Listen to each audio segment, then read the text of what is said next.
पूर्णमदः पूर्णमिदं पूर्णात् पूर्णमुदच्यते पूर्णस्य पूर्णमादाय पूर्णमेवावशिष्यते। ॐ शान्ति शान्ति शान्तिः। ॐ गुरुर्ब्रह्मा गुरुर्विष्णु गुरुर्देवो महेश्वरः गुरुसाक्षात् परब्रह्म तस्मै श्री गुरवे नमः। ॐ शान्ति शान्ति शान्तिः। चिदानन्दरूप शिवोऽहं शिवोऽहं चिदानन्दरूप शिवोऽहं शिवोऽहं मनोबुद्ध्यहङ्कारचित्तानि नाहं न च श्रोत्रजिह्वे न च घ्राणनेत्रे न चैवोमभूमिर्न तेजो न वायु चिदानन्दरूप शिवोऽहं शिवोऽहं चिदानन्दरूप शिवोऽहं शिवोऽहं न च प्राणसंज्ञो न वै पञ्चवायुर्न वा सप्तधातुर्न वा पञ्चकोशः न वाक्पाणिपादं न चोपस्थपायु चिदानन्दरूप शिवोऽहं शिवोऽहं चिदानन्दरूप शिवोऽहं शिवोऽहं न मे द्वेषरागो न मे लोभमोहो मदो नैव मे नैव मात्सर्यभावः न धर्मो न चार्थो न कामो न मोक्ष चिदानन्दरूप शिवोऽहं शिवोऽहं चिदानन्दरूप शिवोऽहं शिवोऽहं न पुण्यं न पापं न सौख्यं न दुःखं न मन्त्रो न तीर्थं न वेदा न यज्ञः अहं भोजनं नैव भोज्यं न भोक्ता चिदानन्दरूप शिवोऽहं शिवोऽहं चिदानन्दरूप शिवोऽहं शिवोऽहं न मृत्युर्न शङ्का न मे जातिभेदः पिता नैव मे नैव माता च जन्म न बन्धुर्न मित्रं न गुरुर्नैव शिष्य चिदानन्दरूप शिवोऽहं शिवोऽहं चिदानन्दरूप शिवोऽहं शिवोऽहम् अहं निर्विकल्पो निराकाररूपो विभुर्व्याप्य सर्वत्र सर्वेन्द्रियाणि सदा मे समत्वं न मुक्तिर्न बन्ध चिदानन्दरूप शिवोऽहं शिवोऽहं चिदानन्दरूप शिवोऽहं शिवोऽहं चिदानन्दरूप शिवोऽहं शिवोऽहं चिदानन्दरूप शिवोऽहं शिवोऽहं जय मङ्गलं जय नमः पार्वतीपते शिव हर हर महादेव।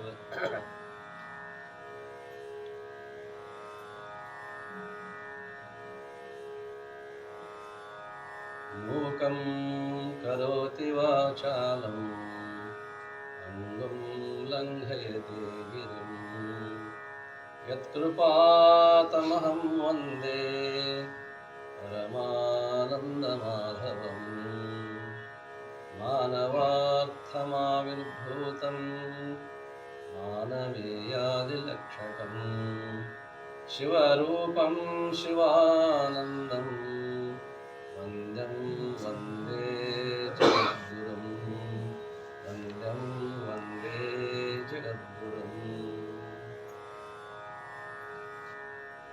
ಸ್ಮರಣೀಯ ಪೂಜ್ಯಪಾದ ಜಗದ್ಗುರು ಶಿವಾನಂದ ಮಹಾಸ್ವಾಮಿಗಳವರನ್ನು, ತತ್ಸ್ವರೂಪರಾದ ವೇದಾಂತ ಕೇಸರಿ ಪೂಜ್ಯ ಶ್ರೀ ಮಲ್ಲಿಕಾರ್ಜುನ ಮಹಾಶಿವಜಿಗಳವರನ್ನು, ತತ್ಸಮಾನರಾಗಿರುವಂತಹ ಗೋಡಗೇರಿಯ ಶಿವಾನಂದ ಮಠದ ಸಂಸ್ಥಾಪನಾಚಾರ್ಯರಾಗಿರುವ ಪುರಾಣ ರತ್ನ ಪೂಜ್ಯ ಶ್ರೀ ಚನ್ನಬಸವ ಮಹಾಶಿವರಲ್ಲಿ ಭಕ್ತಿಯ ಪ್ರಣಾಮಗಳನ್ನು ಸಮರ್ಪಣೆ ಮಾಡಿ, ವಿಶ್ವವಂದ್ಯರು ಜ್ಞಾನಯೋಗಿಗಳು ನಡೆದಾಡುವ ದೇವರೆಂದೆನಿಸಿಕೊಂಡಿರುವಂತಹ ಪೂಜ್ಯಪಾದ ಸಿದ್ದೇಶ್ವರ ಅಪ್ಪಂಗಳವರ ಶ್ರೀಪಾದಗಳಿಗೆ ಭಕ್ತಿಯ ಪ್ರಣಾಮಗಳನ್ನು ಸಮರ್ಪಣೆ ಮಾಡಿ, ಬಸವಾದಿ ಪ್ರಮಥರಲ್ಲಿ ಶರಣೆಂದು ಮಾಸಿಕ ಪೌರ್ಣಿಯ ಕಾರ್ಯಕ್ರಮ, ಈ ಕಾರ್ಯಕ್ರಮದಲ್ಲಿ ಪಾಲ್ಗೊಂಡಿರುವಂತಹ ಶಿವಸ್ವರೂಪಿಗಳ ತಾಯಂದಿರೇ, ಶರಣರೇ, ಒಬ್ಬ ಮಕ್ಕಳೇ, ನಮ್ಮೆಲ್ಲರಿಗೂ ಶರಣಾರ್ಥಿ.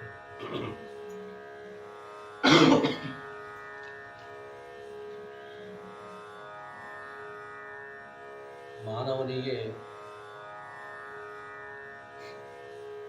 ಸುಖ ಮತ್ತು ದುಃಖ ಅನ್ನುವಂತಹ ಎರಡು ಕಾರಣಗಳು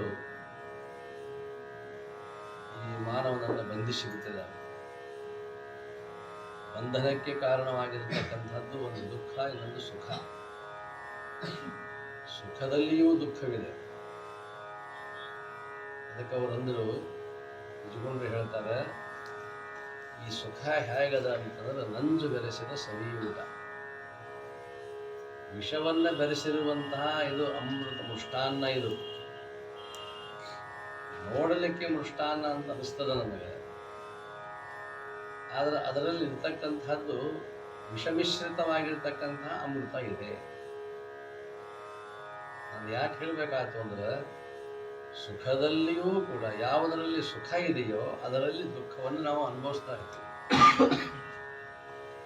ದುಃಖ ಅಂತೂ ದುಃಖವೇ ಅದು. ಇನ್ನು ಕೆಲವರು ದುಃಖದಲ್ಲೇ ಸುಖವನ್ನು ಅನುಭವಿಸ್ತಾರೆ, ಇನ್ನು ಕೆಲವರು ಸುಖದಲ್ಲೇ ದುಃಖವನ್ನು ಅನುಭವಿಸ್ತಾರೆ. ಉದಾಹರಣೆಗಾಗಿ ಬಹಳ ಶ್ರೀಮಂತರು, ಆಗರ್ಭ ಶ್ರೀಮಂತರು, ತಲೆತಲಾಂತರದಿಂದ ಶ್ರೀಮಂತಿಗೆ ಅನ್ನುವಂಥದ್ದು ಬಂದಿದೆ.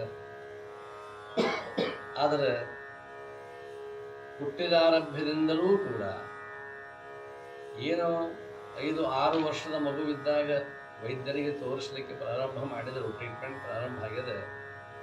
ಹೇಳಿದರು, ನೀವು ಸಾಯುವವರೆಗೂ 100 ವರ್ಷ ಅಂದಿಲ್ಲ. ಅವರು ಡಾಕ್ಟರ್ ಹೇಳೋ ಹೊತ್ತಾಗ 100 ವರ್ಷ ಅಂದಿಲ್ಲ, ನೀವು ಸಾಯುವವರೆಗೂ ಸಕ್ಕರೆಯನ್ನು ಮುಟ್ಟುವ ಹಾಗಿಲ್ಲ. ಅವರು ತಲೆತಲಾಂತರದಿಂದ 4-5 ತಲೆಮಾರಿನಿಂದ ಶ್ರೀಮಂತಿಕೆ ಅವರದು. ಆ ಶ್ರೀಮಂತಿಕೆ ಜೊತೆಗೆ ಈ ಶ್ರೀಮಂತಿಕೆಯನ್ನು ತಗೊಂಡು ಬಂದ. ಆನುವಂಶಿಕವಾಗಿ ಬಂದಿರತಕ್ಕಂತಹ ಅದೊಂದು ದುಃಖ ಅನ್ನುವಂಥದ್ದು ಕಾಡಲಿಕ್ಕೆ ಪ್ರಾರಂಭ ಆಯಿತು. ಅದು ಯಾಕೆ ಈ ಉದಾಹರಣೆ ಕೊಟ್ಟೆ ಅಂದರೆ, ಸುಖದಲ್ಲಿಯೂ ದುಃಖ ಇದೆ. ಬೇಕಾದಷ್ಟು ಸಂಪತ್ತಿದ್ದರೂ ಕೂಡ ಉಣ್ಲಿಕ್ಕೆ ಸಾಧ್ಯವಿಲ್ಲಲ್ಲ. ಸ್ಪಷ್ಟವಾಗಿ ಹೇಳ್ಯಾರ ವೈದ್ಯರು, ಡಾಕ್ಟರ್ ಹೇಳಿದಾರೆ, ಸಕ್ಕರೆ ಯಾವ ಕಾರಣಕ್ಕೂ ಮುಟ್ಟುವ ಹಾಗಿಲ್ಲ. ಏನೇನು ಮಾಡೋದು? ಮುಟ್ಟಿದರೆ, ಸ್ವೀಕಾರ ಮಾಡಿದರೆ ಸಾಯಬಹುದು. ಅದಕ್ಕಾಗಿ ಅವರಂತಾರೆ, ನಂಜು ಬೆರೆಸಿದ ಸವಿಯೂಟ, ಸುಖ ಮತ್ತು ದುಃಖ. ಇಲ್ಲಿ ನಿಜಗುಣ ಶಿವಿಗಳು ಹೇಳ್ತಕ್ಕಂಥದ್ದು, ಶಿವಾನಂದಪ್ಪ ಅವರು ಉಪದೇಶ ಮಾಡತಕ್ಕಂಥದ್ದು,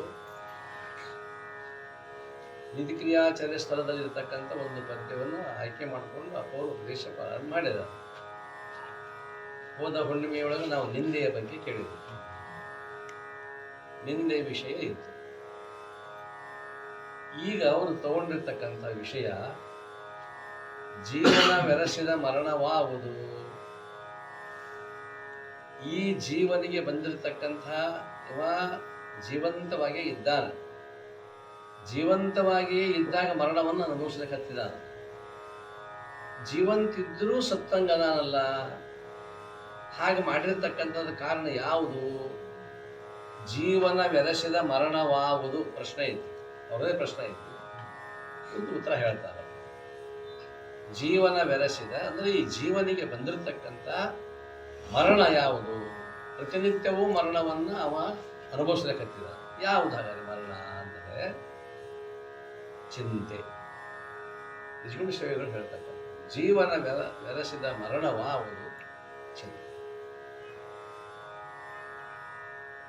ಏನು ಈ ಮನುಷ್ಯನಿಗೆ ತಿಳುವಳಿಕೆ ಬಂತು, 5ನೇ ವರ್ಷಕ್ಕೋ 6ನೇ ವರ್ಷಕ್ಕೋ ಮಗುವನ್ನು ನಾವು ಶಾಲೆಗೆ ಹಾಕ್ತೀವಿ.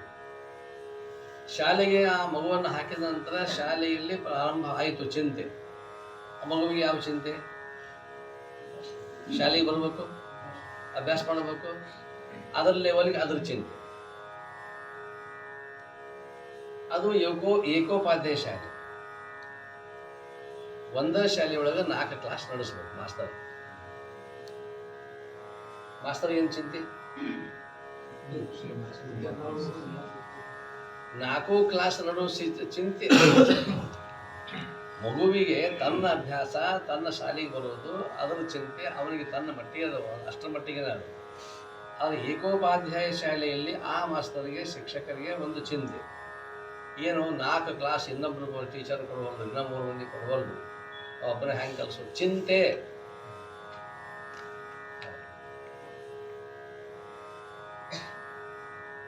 ಅವ್ರ ಮೇಲಿನ ಸಾಹೇಬರಿಗೆ ಅವರಿಗೆ ಚಿಂತೆ ಏನು? ಚಿಂತೆ ಬೇಳೆ, ಎಣ್ಣೆ, ಇನ್ನಿತರ ಪಡಿ ಪದಾರ್ಥಗಳು ಈ ಶಾಲೆಗೆ ಸರಿಯಾಗಿ ಮುಟ್ಟಬೇಕು, ಇಷ್ಟು ನಮಗೆ ಮಾಹಿತಿ ಬರಬೇಕು, ಮಾಸ್ತರ 4 ಕ್ಲಾಸ್ ನೋಡ್ಕೋಬೇಕು.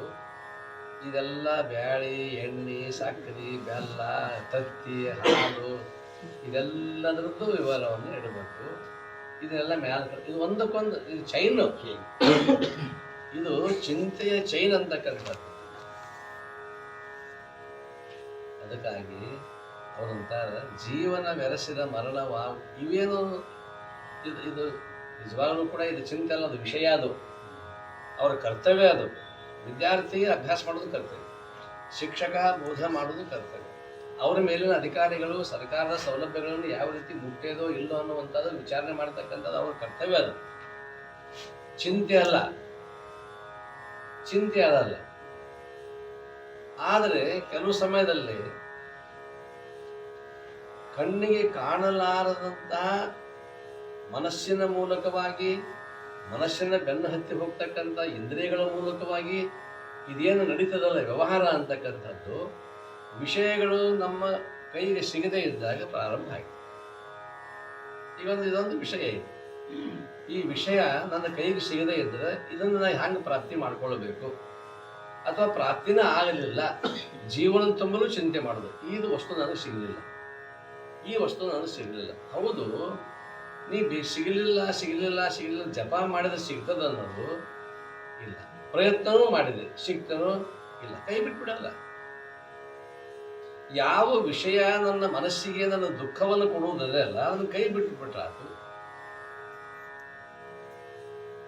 ಮಂಗ ತತ್ರಾಣಿ ಒಳಗೆ ಕೈ ಹಾಕಿದ್ದೆ ಶೇಂಗಾದಾವ ಅಂತ ಹೇಳಿ, ಶೇಂಗಾ ಕಾಳು ಹೋಗುದಿಲ್ಲ, ಖಾಲಿ ಆಗಿತ್ತು, ನೀರು ಕುಡಿದು ಶೇಂಗಾ ಆರಿಸಿ ಹಾಕ್ಯಾರ. ಮಂಗ ಅದ್ರೊಳಗೆ ಕೈ ಹಾಕ್ತು, ಶೇಂಗಾ ಹಿಡಿತು. ತತ್ರಾಣಿಗೆ ಭಾಳ ಮಜಾ ಇರ್ತದೆ. ಒಳಗೆ ಹೊಟ್ಟೆ ದೊಡ್ಡದು, ಹೊಟ್ಟೆ ಬಹಳ ದೊಡ್ಡದು, ಒಂದು 2 ಲೀಟರ್ ನೀರು ಹಿಡಿತೈತಿ. ಆದ್ರೆ 2 ಬಾಳ ಹೋಗುದಿಲ್ಲ ಅದಾಗ. ಅದನ್ನು ಎಷ್ಟು ಕುಡಿಲಿಕ್ಕೆ ಒಂದು ಗುಟಕ್ಕೆ ಬೇಕೋ ಗುಟ್ಟು ಸಪ್ಲ ಮಾಡ್ತದೆ. ಅಂಥದ್ರೊಳಗೆ ಮಂಗ್ಯ ಪ್ರಯತ್ನ ಮಾಡಿ ಕೈ ಹಾಕಿದ್ರು. ಏನು ತೊಗೊಳಕ? ಶೇಂಗಾ ಇತ್ತು. ಶೇಂಗಾ ಭಾಳ ಪ್ರೇಮ ತಗೊಂಡು ಮತ್ತು ಮುಟಿಗೆ ಮಾಡ್ಬೇಕಲ್ಲ, ಒಳಗೆ ಮುಟಿಗೆ ಮಾಡಕ್ಕೆ ಬೇಕಾದ ಜಾಗ ಐತಿ. ತತ್ರಾಣಿ ಒಳಗೆ ಹೊಟ್ಟೆ ಒಳಗೆ ಬೇಕಾದಷ್ಟು ಜಾಗ ಐತಿ. ಹಿಂಗೆಲ್ಲ ಕೈಯಾಡಿಸ್ತಂತೆಲ್ಲ ಕೈಯಾಡಿಸಿ ತೊಗೊಳ ಹೊರಗೆ ತೆಗಿಬೇಕಂತಂದು ಬಂತನು, ಬಿಡ್ತು, ಕೈ ಹೊರಗೆ ಬಂತು. ಖರೆ ಸಾಮಾನು ಬರ್ಬಾರ್ದು. ಎಷ್ಟು ಮಜಾ ಅದ ನೋಡ್ರಿ. ಮತ್ತೆ ಕೈ ಹಾಕಿ ತಗೋಬೇಕಂತ ಆಸೆ ಅದು ತಿನ್ಬೇಕಂತ ತಿಳ್ಕೊಂಡು ಕೈ ಹಾಕಿ ತಗೊಳ್ತದ, ಮುಟ್ಟಿಗೆ ಮಾಡ್ತದೆ, ಮತ್ತೆ ತೆಗಿತೈತಿ, ಅಡ್ಕಾಸ್ತದೆ, ಮತ್ತೆ ಬಿಡ್ತು. ಅದು ವಿಚಾರ ಮಾಡ್ತದ, ಮುಟ್ಟಿಗೆ ಮಾಡ್ಕೊಂಡು ಬಂದ್ರೆ ದುಃಖ ಆಕತಿ, ಬಿಟ್ಟಂದ್ರೆ ಅದೊಂದು ಐತಲ್ಲ ಸಿಗುದಿಲ್ಲ. ಚಿಂತೆ ಮಾಡ್ತೀವಿ, ಏನು ಚಿಂತೆ ಮಾಡಿದ್ರು ಅದ್ರ ಸಮಸ್ಯೆ ಪರಿಹಾರ ಆಗಲಿಲ್ಲ. ಒಂದೇ ಒಂದು ಸಮಸ್ಯೆ, ಬಿಟ್ಟು ಬಿಡೋದು ವಿಚಾರ. ನನ್ನಲ್ಲಿ ಬಿಡ್ತದಲ್ಲದು. ಮತ್ತೆ ನಿನಗ ಶೇಂಗಾರ ಬೇಕಾಗಿತ್ತು ಅಂದ್ರೆ ತತ್ರಾಣಿಗೆ ತೊಗೊಂಡು ಹೋಗೋದು, ಹಿಂಗ ಹೋಗೋದು WW. ಹೇಗೆ ಒಂದು ಮಂಗ ತತ್ರಾಣಿಯೊಳಗೆ ಕೈ ಹಾಕಿದ ನಂತರದಲ್ಲಿ ಅದನ್ನು ಬಿಟ್ಟು ಅದಕ್ಕೆ ಹೆಂಗೆ ಸುಖದಿಂದ ತನ್ನ ವ್ಯವಹಾರ ತಾನು ಮಾಡ್ತದೋ ಹಾಗೆ ದುಃಖವನ್ನು ಕೊಡ್ತಕ್ಕಂತಹ ಈ ವಿಷಯಗಳಂತಕ್ಕಂಥ ಶೇಂಗಾ ಏನದವಲ್ಲ, ಈ ಜಗತ್ತು ಅಂತಕ್ಕಂಥ ತತ್ರಾಣಿಗೆ ಬಹಳ ದೊಡ್ಡದ ಇದು. ಆದ್ರೆ ಅದನ್ನು ತಗೊಳ್ಬೇಕು ಅಂದ್ರೆ ನಾನು ಅಟಕಾಯಿಸ್ಕೊಳ್ತೇನೆ, ಸಿಕ್ಕೊಂಡು ಕುಂದಿರ್ತೇನೆ. ಅದಕ್ಕೆ ಅವರು ಜ್ಞಾನಿಗಳಂದ್ರು ಶಿಂಬಳದಲ್ಲಿ ಸಿಕ್ಕ ನೊಣದಂತೆ. ಅದು ಸಿಕ್ಕ ಒದ್ದಾಡ್ಬಿಡ್ತದೆ, ಹೊರಗೆ ಬರಕ್ಕೆ ಆಗೋದಿಲ್ಲ. ಕಫದೊಳಗೆ ಬಿದ್ದಿರ್ತಕ್ಕಂಥ ಒಂದು ನೊಣ ಆ ಬಂಧನ ಜಿಗಿಟಿನಿಂದ ಹೊರಗೆ ಬರ್ಲಿಕ್ಕೆ ಅದಕ್ಕೆ ಸಾಧ್ಯ ಇಲ್ಲ. ಹಾಗೆ ಈ ಜೀವನ ಆಗಿರ್ತಕ್ಕಂಥ ಒಂದು ಜೀವನ ವ್ಯರಸಿದ ಮರಣವಾವುದು, ಈ ಜೀವನಿಗೆ ಆವರಿಸಿರ್ತಕ್ಕಂಥ ನಿಜವಾಗಿರ್ತಕ್ಕಂಥ ಮರಣ ಯಾವುದು ಅಂದ್ರೆ ಜೀವಂತರ ಅದಾನ.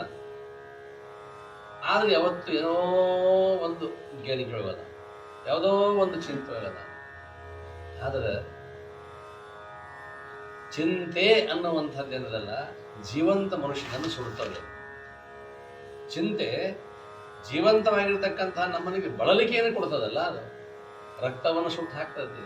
ನಮ್ಮಲ್ಲಿರ್ತಕ್ಕಂತಹ ಮನಸ್ಸನ್ನ ಎಲ್ಲವನ್ನು ಕೂಡ ವಿಕ್ಷಿಪ್ತಗೊಳಿಸ್ಬಿಡ್ತದೆ, ಹುಚ್ಚು ಹಿಡ್ದಂಗೆ ಆಗ್ತದೆ. ಹುಚ್ಚು ಹಿಡಿಯೋದಕ್ಕೆ ಇದೇ ವಿಷಯಗಳ ಸಲುವಾಗಿದೆ. ಏನೋ ಒಂಥರ ಆಗಿಬಿಡುತ್ತೆ. ಚಿಂತೆ ಮಾಡಿ ಮಾಡಿ ಮಾಡಿ ಚಿಂತೆ ಇತ್ತು ಅಂದ್ರೆ ನಿದ್ದೆ ಬರೋದಿಲ್ಲ. ಚಿಂತೆ ಇತ್ತಂದ್ರೆ ನಿದ್ದೆ ಬರ್ಲಿಕ್ಕೆ ಸಾಧ್ಯ ಇಲ್ಲ. ಬೇಕಾದಂಥ ಹೊಸ ಜಾಗ ಇರಲಿ, ನೀವು ಅಂತಿರ್ತದೆ ಹೊಸ ಜಾಗದ ನಿದ್ದೆ ಬರಂಗಿಲ್ಲ ಅಂತ. ನಾನೊಬ್ರು ಕೇಳಿದ್ರು, ನಮ್ಮ ಹುಡುಗ ಕೇಳಿದ, ನೀವು ದಿವಸ ಒಂದು ಊರಿಗೆ ತಿರುಗಾಡ್ತೀರಿ, ದಿವಸ ಒಂದು ಊರ ಮಕ್ಕೋತೀರಿ, ನಿಮ್ಗೆ ನಿದ್ದೆ ಬರ್ತದ ಅಂತ ತಿಳ್ಕೊಂಡು. ಹೊಸ ಹೊಸ ಜಾಗ ಹಾಕವು, ನಿದ್ದೆ ಹೆಂಗೆ ಬರ್ತದ ನಿಮ್ಗೆ ಅಂತ ತಿಳ್ಕೊಂಡು. ಜಾಗ ಹೊಸದಿದೆ ನಾವು ನಿದ್ದೆ ಹೇಳಿದ್ರು.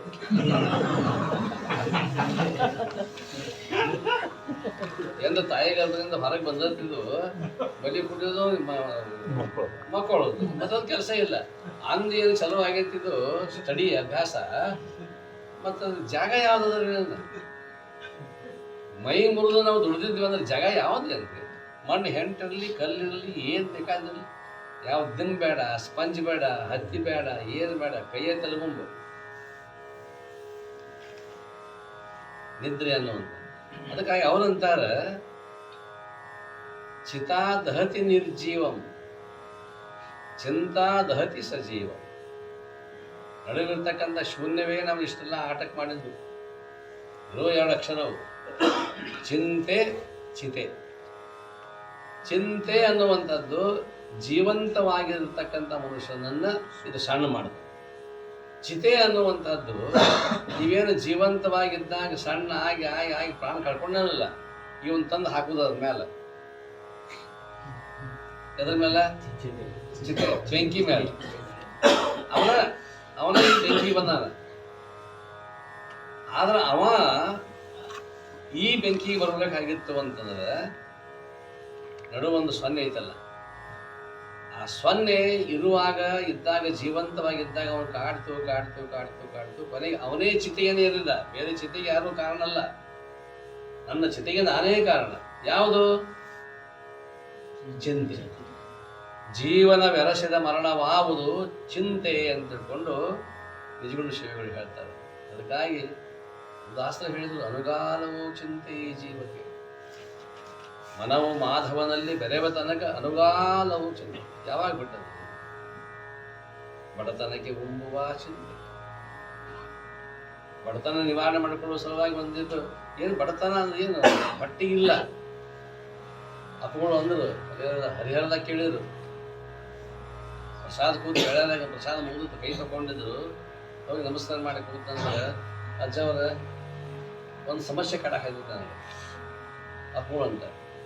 ಇವ್ರಿಗೇನು ಸಮಸ್ಯೆ ಕಾಡ್ತದೆ, ಏನು ಚಿಂತಿದ್ರೆಲ್ಲ ಸಮಸ್ಯೆ ಕಾಡ್ಬೇಕು, ಏನು ಕಾಡ್ತದ ಅಂತ ತಿಳ್ಕೊಂಡು ಏನಪ್ಪ ಅಂತ. ಏನಿಲ್ಲ, ದೇವರು ನಿಮ್ಗೆ ಭೇಟಿ ಆದ್ರೆ ಒಂದು ಮಾತು ಕೇಳ್ಬೇಕು ದೇವ್ರಿಗೆ. ಏನು ದೇವರ ಈ ಹೊಟ್ಟಿ ಯಾಕೆ ಕೊಟ್ಟಿ, ಈ ಜಗತ್ತೆಲ್ಲ ಎದಕ್ಕೆ ಬರಲಾಗಿದೆ ಹೊಟ್ಟಿಗಾಗಿ. ಪ್ರಾಣಿಗಳು ಪಶುಗಳು ಪಕ್ಷಿಗಳು ಎದ್ದು ಕೂಡಲಿನ ಆದ್ರೆ ಅವು ಆನಂದವಾಗಿ ಅದಾವ, ಚಿಂತೆ ಇಲ್ಲ ಅವಕ್ಕೆ. ಅದು ಈ ಪ್ರಾಣಿನೆಲ್ಲ ಒಂದು ನಮೂನೆ ನಿಸರ್ಗದಲ್ಲಿ ಏನು ಹುಟ್ಟಿದ್ದು ಬಹಳ ಜಾಣ ಅಂತ, ಮಾನವ ಜನ್ಮ ದೊಡ್ಡದು ಹೊಚ್ಚಪ್ಪಗಳಿಲ್ಲ, ಹಾನಿ ಮಾಡಲು ಬೇಡಿದಂತ ಅಂದ್ರೆ ಅವರು ಹೆಂಗದು ವಾಡದಿದು. ಪಕ್ಷಿಗಳು ತಮ್ಮ ಪಾಡಿ ತಾವದಾವ, ಪ್ರಾಣಿಗಳು ತಮ್ಮ ಪಾಡಿ ತಾವದಾವ, ಹಿಂಗೆಲ್ಲ ಇದ್ರೂ ಕೂಡ ಚಿಂತೆ ಅನ್ನುವಂಥದ್ದೇನು ಆವರಿಸಿದಲ್ಲ, ಇದರಿಂದ ಇವನಿಗೆ ಮುಪ್ಪು ಅನ್ನುವಂಥದ್ದು. ಯಾಕೋ ಹಿಂಗ್ಯಾಕಾಗಿ. ಒಬ್ಬ ಬಹಳ ದೊಡ್ಡ ಶ್ರೀಮಂತ ವ್ಯಾಪಾರಿ, ಬಹಳ ಚಲೋ ಇದೆ, ಶರಣ. ಯಾವಾಗಲೂ ಕೂಡ ಅಷ್ಟಾವರಣ, ಪಂಚಾಚಾರ, ಷಟಸ್ಥಲ ಇವೆಲ್ಲ ಸಿದ್ಧಾಂತ, ಆಮೇಲೆ ಒಂದಿಷ್ಟು ಶಾಸ್ತ್ರ ಬೋಧೆ, ನಾ ಪರಬ್ರಹ್ಮ ಸ್ವರೂಪನೇ ಇದ್ದೇನೆ, ಇಷ್ಟೆಲ್ಲ ತಿಳ್ಕೊಂಡಿರ್ತಕ್ಕಂಥ ಮನುಷ್ಯ. ಅವಾಗ ಒಬ್ಬಕ್ಕೆ ಮಗಳಿತ್ತು. ಆ ಒಂದು ಮಗಳನ್ನು ಬಿಟ್ಟರೆ ಅವ್ರಿಗೆ ಮತ್ತಾರೂ ಇಲ್ಲ. ಅದೇ ಗಂಡು ಅದೇ ಹೆಣ್ಣು, ಬಹಳ ಅಪರೂಪವಾಗಿ ಬೆಳೆಸಿದ, ಒಳ್ಳೆ ವಿದ್ಯೆಯನ್ನು ಕೊಟ್ಟ, ಭಾರೀ ವಿದ್ವಾನನ್ನು ಮಾಡಿ, ಮತ್ತು ವ್ಯಾಪಾರ ಚಲೋ ಇತ್ತು, ಬಹಳ ಆನಂದವಾಗಿದ್ದ. ಆದರೆ ಒಂದು ಚಿಂತೆ ಪ್ರಾರಂಭ ಆಯಿತು. ಯಾವುದು? ಮಗಳು. ಅವಳನ್ನು ಮದುವೆ ಮಾಡಿಕೊಡ್ಬೇಕು. ಇನ್ನು ಮದುವೆ ಮಾಡಿಕೊಡ್ಬೇಕಾಗಿರ್ತದೆ. ಈಕೆ ಬಹಳ ವಿದ್ವಾನ್, ಬಹಳ ಚಲೋ ಸಂಸ್ಕಾರವಂತ ಹುಡುಗಿ, ಒಳ್ಳೆ ವಿದ್ವಾನ್ ಹೆಣ್ಮಗಳು. ಚಲೋ ವಿದ್ವಾನನಿಗೆ ಬಡವಿದ್ರೂ ಪರವಾಗಿಲ್ಲ, ಹಂಗೆ ನನಗೆ ಆಸ್ತಿ ಇತ್ತಲ್ಲ, ಆದ್ರೆ ವಿದ್ವಾನ್ ಇರಬೇಕು, ಚಲೋ ಇರಬೇಕು, ಎಲ್ಲ ವಿದ್ಯೆ ಬಲ್ಲವ ಇರ್ಬೇಕು ಅಂತ ತಿಳ್ಕೊಂಡು ಅವ ವಿಚಾರ ಮಾಡಿ ಹುಡುಕ್ಯಾಡಿದ. ಸಿಕ್ಕ ಅವ್ನು ಬಳಿಯ ಹುಡುಗ ಸಿಕ್ಕ. ಅವ್ನು ಎಷ್ಟು ವಿದ್ಯೆಗಳು ಬರ್ತಿದ್ವು ಅಂದ್ರೆ 62 ವಿದ್ಯೆಗಳು ಬರ್ತಿದ್ವು. ಇವರು 64 ವಿದ್ಯೆ. ಅವ್ರು ಗಣಪತಿ ಒಬ್ಬ ಅದ. ಆದ್ರೆ ಭೂಲೋಕದಾಗ ಈ ಹುಡುಗಿ ಸಿಕ್ಕಲ್ಲ, 62 ವಿದ್ಯೆದವ. ಇಷ್ಟು ಖುಷಿ ಆಯಿತು ಆ ವ್ಯಾಪಾರಿ ಅಜ್ಜಗ, ಶರಣಗ. ಏನು ಅಡ್ಡಿ ಇಲ್ಲ, ಬಡವದಾನ ಇರುವಲ್ದಕ್ಕೆ ಮಗಳನ್ನ ಅವ್ನು ಕೊಟ್ಟು ಅವನ್ನ ಇಲ್ಲಿ ಇಟ್ಕೊಂಡ್ಬಿಟ್ರೆ ಅನ್ನೋ ನೋಡ್ತಾನೆ, ಈ ಸಂಪತ್ತು ವ್ಯಾಪಾರ ಮಾಡ್ತಾನೆ, ಚಲೋ ಆಗೋದನ್ನು ತಿಳ್ಕೊಂಡು ಭಾಳ ಆನಂದವಾಗಿ ಮದುವೆ ಏರ್ಪಾಡು ಮಾಡಿದ. ಮದುವೆ ಮಾಡಿ ಕೊಟ್ಟ. ಮದುವೆ ಮಾಡಿ ಕೊಟ್ಟ ನಂತರದಲ್ಲಿ ಮತ್ತೆ ಇಲ್ಲೇ ತಂದು ಎಲ್ಲೇ ಉಳಿದಲ್ಲ ಹಳೆಯ. ಭಾಳ ಖುಷಿ ಆಯಿತು.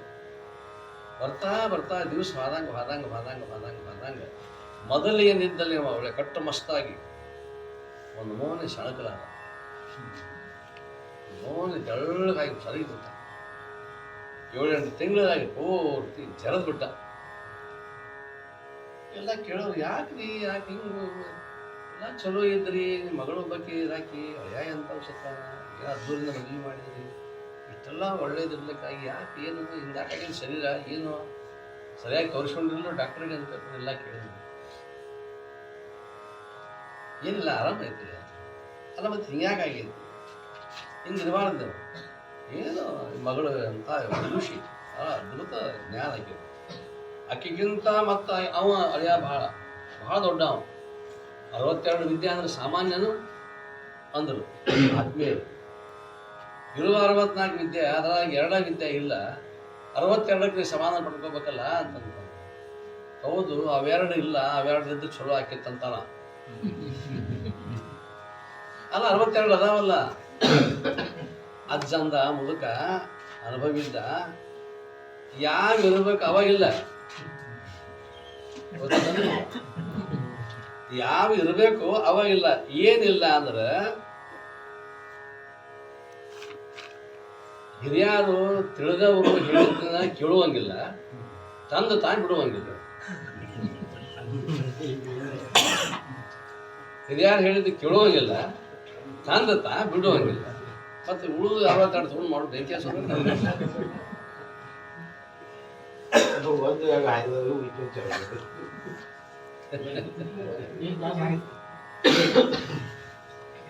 ಯಾಕೆ ಹೇಳ್ಬೇಕಾತಂದ್ರೆ ಎಷ್ಟಿದ್ರು ಯಾವಾಗಲೂ ಬಡತನಕ್ಕೆ ಉಂಬುವ ಚಿಂತೆ, ಉಂಡರೆ ಉಡುವ ಚಿಂತೆ. ಬಟ್ಟೆಗೆ ಆಯ್ತು, ಬಟ್ಟೆ ಬೇಕಲ್ಲ, ಉಡುವ ಚಿಂತೆ, ಉಡಲಾದರೆ ಇಡುವ ಚಿಂತೆ. ಎರಡು ಆಶೆಗಳು ಈಡೇರೋದು. ಹೊಟ್ಟೆನೂ ತುಂಬತೆ, ಮೈ ಬೆಚ್ಚಗೆ ಅರಿವಿನೂ ಆತ. ಒಬ್ಬ ಇದ್ದ, ಯಾರೂ ಇರಲಿಲ್ಲ. ಮತ್ತು ಹಿರಿಯರು ಕೇಳಿದ್ರು, ಇದೆಲ್ಲ ಚಲೋ ಆಯ್ತಲ್ಲ, ಈಗ ಬಸ್ತಾನಿ ಚಲೋ ಆಯ್ತಲ್ಲ, ಬೇಸ್ ಆಗೈತಲ್ಲ. ಚಲೋ ಆಯ್ತು, ಬಟ್ ಗಂಟು ಮಾಡ್ಕೊಂಡಿಲ್ಲ. ಏನು ಮಾಡ್ಯ ಚಲೋ ಆಯ್ತು. ಒಂದು ಹುಡುಗಿ ನೋಡೋಲ್ಲ, ಚಲೋ ಮಾಡಿದ್ರು. ಆಯ್ತು ಕಾಕ ಹೆಂಗೆ ಮಾಡ್ತೇವೆ ಮಾ ಆ ಕಡೆಯಿಂದ ಇವ್ ಕಾಕ ಅದ, ಮತ್ತೊಬ್ಬ ಮಾಮ ಬಂದ. ಬಂದಿವ ಇಡಲಾದರೆ ಹೆಂಡಿದ ಹಚ್ಚಿ ಮದುವೆ ಮಾಡಿದ ಮೇಲೆ ಬಗೆಹರಿದಪ್ಪ. ಇವ ಕಾಕ ಮಾಮ ಕೂಡಿ ಊರಾಗೆಲ್ಲ ಆತ್ಮೀಯ 4-6 ವರ್ಷ ಹೋಯ್ತು. ಮತ್ತೇನು ಏನು ಸುದ್ದಿ ಇರಲ್ಲ, ಇವ್ರು ಸುದ್ದಿ ಮಾಡೋರು. ಹೆಂಡಿರಾದರೆ ಮಕ್ಕಳ ಚಿತಿ ಆಯ್ತು. ಅವ್ರ ಇಚ್ಛಾನು ಈಡೇರ್ತಾರೆ. ಅವ್ರ ಮೋಸ ನೋಡೋರಿ ಒಂದು ಹೋಗಿ 10 ಆಗುತ್ತೆ. ಎಲ್ಲ ಆಗುತ್ತೆ. ಮಕ್ಕಳಾದರೆ ಬದುಕಿನ ಚಿಂತೆ. ಒಂದಿತ್ತು ಆರಾಮಿತ್ತು, ಎರಡಾತು ಸ್ವಲ್ಪ ದುಃಖ ಪ್ರಾರಂಭ ಆಯ್ತು, ಸ್ವಲ್ಪ 3 ಆತು 3 ಬಟ್ಟೆ ಆಯ್ತು. 4ಕ್ಕೆ ಶಿವಾಯ ನಮ್ಮ ಅದು ಹೊರವ್ರ ಗಂಟೆ ಬಿದ್ದರೆ 4 ಮಂದಿ ಯಾರು ಹಿಂಗೆ.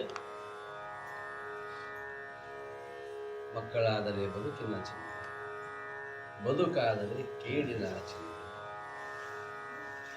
ಯಾವಾಗ ಏನಾಕತ್ತು ಬರೀ ಕೆಟ್ಟದನ್ನು ವಿಚಾರ.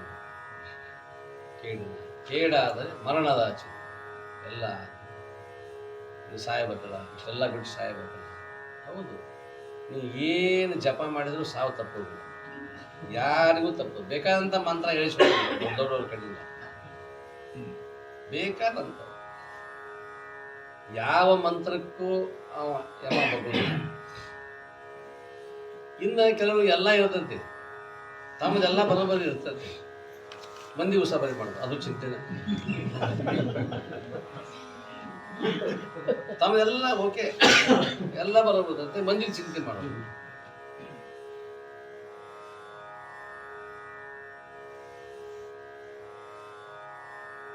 ಲಾವೋತ್ಸೆ ಚೀನಾ ದೇಶದ ಬಹಳ ದೊಡ್ಡ ತತ್ವಜ್ಞಾನಿ. ಅವು ಯಾವುದು ಮನೆ ಕುಟೀರ ಗುಡಿಸಲ ಏನೂ ಇರಲಿಲ್ಲ. ಎಲ್ಲಿ ಗಿಡಗಳ ಕಾಣ್ತಾವೆ, ಆರಾಮಾಗಿ ಆನಂದವಾಗಿ ಎಲ್ಲಿ ಚಾಟ್ ಇರ್ತದೆ ಅಲ್ಲಿ. ಇಡೀ ದೇಶದ ತುಂಬಲು ಲಾವೋತ್ಸೆನ ಹೆಸರು ಅಂದ್ರೆ ಹೆಸರೇ ಹೆಸರು. ನಮ್ಮಲ್ಲಿ ನಿಜಗುಣ ಶ್ರೀಗಳು, ಬಸವಾದಿ ಪ್ರಮಥರು ಹೆಂಗೆ ಹೆಸರು ಮಾಡಿ ಹೋದರು, ದೊಡ್ಡ ದೊಡ್ಡವರು ಎಲ್ಲರೂ ಜ್ಞಾನಿಗಳು. ಅಂಥ ಹೆಸರು ಅಪ್ಪ ಅವರು ಬಹಳ ದೊಡ್ಡ ಹೆಸರು ಲಾವೋತ್ಸೆ. ಆರಾಮ್ ಗಿಡದ ಕಾಲ ಕೂತಿದ್ದ. ಹಾಗಾದ್ರೆ ಹೇಳಿದ್ನಲ್ಲ ಊರು ಸಭೆ ಮಾಡವ, ಅವೊಬ್ಬ ಬಂದು ಕೂತ, ಆರಾಮದಿದೆ, ಉಭಯ ಕುಶಲೋಪರಿ ಆಯಿತು, ಆರಾಮ. ಅಲ್ಲ, ನೀವು ಈ ದೇಶದಾಗ ಬಹಳ ಪ್ರಚಲಿತವಾಗಿರ್ತಕ್ಕಂಥ ಹೆಸರು, ನಿಮ್ಮದು ಬಹಳ ದೊಡ್ಡ ಹೆಸರು ಐತಿ, ಏನು ತತ್ವಜ್ಞಾನ ನಿಮ್ಮದು, ಎಷ್ಟು ಜನ ಮನ್ನಣೆ ಕೊಡ್ತಾರ, ಎಷ್ಟು ಆಧರಿಸ್ತಾರ, ಎಷ್ಟು ಪ್ರೀತಿಸ್ತಾರ, ಎಂಥ ಜ್ಞಾನ ನಿಮ್ಮದು. ಇಷ್ಟೆಲ್ಲ ಐದು ಖರೆ ಇರಾಕೊಂದು ಮನೆಯಲ್ಲ ನಿಮ್ಗೆ ಅಂದ. ಅಲ್ಲ, ಅವನ ಮನೆ ತೊಗೊಂಡು ನೀ ಏನು ಮಾಡಿ ಭಿಕ್ಷಾ ಮಾಡೋದು? ಅವೆಲ್ಲ ಸರ್ವಸಂಗ ಪರಿತಾಗಿ ಶಿವಾಯನಮಾದ ನೀವು ಕೇಳಿದ. ಅವಾಗ ಲಾವೋತ್ಸೆ ಹೇಳಿದ, ಅಪ್ಪ ನೀ ಕೇಳಿದ್ದಕ್ಕೆ ನೀವು ಧನ್ಯವಾದಗಳನ್ನು ಹೇಳ್ತೀನಿ. ಹೌದು, ಇಲ್ಲ ಧನ್ಯವಾದ, ಥ್ಯಾಂಕ್ಸ್ ಅಂತ. ಆದ್ರೆ ನೀ ಇಲ್ಲಿಂದ ಹೋಗೋದು ಚಲೋ ಅಂತ ಇಲ್ಲಿಂದ ಹೋಗೋದು ಚಲೋ.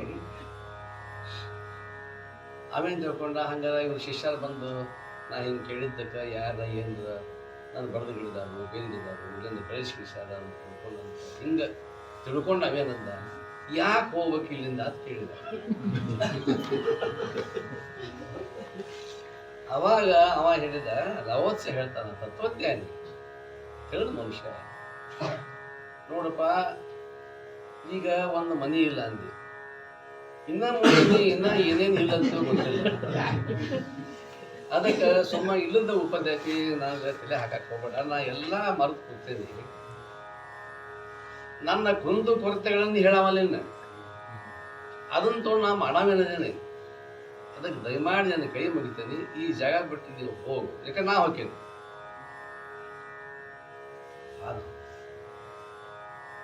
ಜ್ಞಾನಿಗಳಿಗೆ ಚಿಂತಿಲ್ಲ ಚಿಂತನೆ ಇದೆ.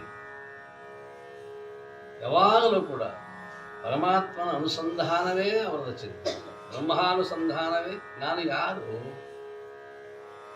ಇದು ಚಿಂತೆ ಅಲ್ಲ, ಚಿಂತನೆ. ಭೌತಿಕವಾದಿಗಳಾಗಿರ್ತಕ್ಕಂಥ ನಾವುಗಳು ವಿಷಯಗಳ ಬಗ್ಗೆ ಚಿಂತೆ ಮಾಡ್ತೇವೆ, ವಿಷಯಗಳ ಬಗ್ಗೆ ನೆನೆಸ್ತೇವಲ್ಲ, ಆ ವಿಷಯಗಳ ನೆನಹು ಚಿಂತೆ ಅನ್ನುವುದು. ಯಾವುದೂ ವಿಷಯ ಇಲ್ಲ, ಈ ಜಗತ್ತಿಗೆ ಯಾವುದು ಕಾರಣ ಇದನ್ನು ಚಿಂತನೆ ಮಾಡ್ತಕ್ಕಂಥವ್ರು ಜ್ಞಾನಿಗಳು. ಅವರಿಗೆ ನಮಗೆ ಇರೋ ವ್ಯತ್ಯಾಸ ಇಷ್ಟ. ಅವರು ಜ್ಞಾನಿಗಳಾದಾಗ ನಾವು ಅಜ್ಞಾನಿಗಳು. ಅವರೊಂದು ಅಜ್ಞಾನಿ ಅಲ್ಲವೇ ಜೀವನೇ ನೀನು ಸುಜ್ಞಾನಿ ಎಂದು ನುಡಿವರೆ. ಯಾರು ನನಗೆ ಜ್ಞಾನಿ ಜ್ಞಾನಿ ಅಂತಾರಪ್ಪ, ನಿನ್ನ ಸುಜ್ಞಾನಿ ಅಂತ ಯಾರು ಅಂತಾರ? ಈ ಜಗತ್ತು ಈ ವಿಷಯ ನಾನು ನಾನು ಅಂತ ಹೊರಟಿರಲ್ಲ. ಅದಕ್ಕಾಗಿ ಅವರಂತಾರೆ ಜೀವನ ಬೆರಸಿದ ಮರಣವಾವುದು ಚಿಂತೆ. ಈ ವಿಷಯಗಳ ಚಿಂತೆ ಅಂತಕ್ಕಂಥ. ಅದಕ್ಕಾಗಿ ಈ ಚಿಂತೆ ಎಂಬುದು ಹಿಂಸೆ. ಏನು ಹಿಂಸೆ ಕೊಡ್ತದಂತಂದ್ರೆ ತಾಪವನ್ನು ಉಂಟು ಮಾಡ್ತದೆ. ಬರೀ ಅದೇ ಒಂದು ಸ್ಮರಣೆಯಲ್ಲಿದ್ದಾಗ ತಾಪ ಚಲವಾಗ್ತದೆ. ಊಟದ ಕಡೆ ಮನಸ್ಸಿಲ್ಲ, ಯಾರ ಮಾತಾಡಿಸಿದ್ರೆ ಏನು ಅವರೊಂದು ಕೇಳ್ತಾರೆ, ಇವೊಂದು ಹೇಳ್ತಾನೆ. ಇವ ತನ್ನ ಸ್ಮರಣೆ ತಾನ ಅವ ಏನೋ ಸಹಜ ಕೇಳಂಗೆ ಕೇಳ್ತಾರೆ. ಆರಾಮದಿ ಅಂತ ಅವ್ರು ಕೇಳ್ತಾರೆ. ಆಕಿನ ಕರ್ಕೊಂಡು ಹೋಗಿದ್ದಿದ್ದೆ ಆಕೆನಿಗೆ, ಇವನು ಕೇಳಕಂತಾನೆ, ಆಕಿನ ಕೇಳಿಲ್ಲ. ಅದ್ರಾಗ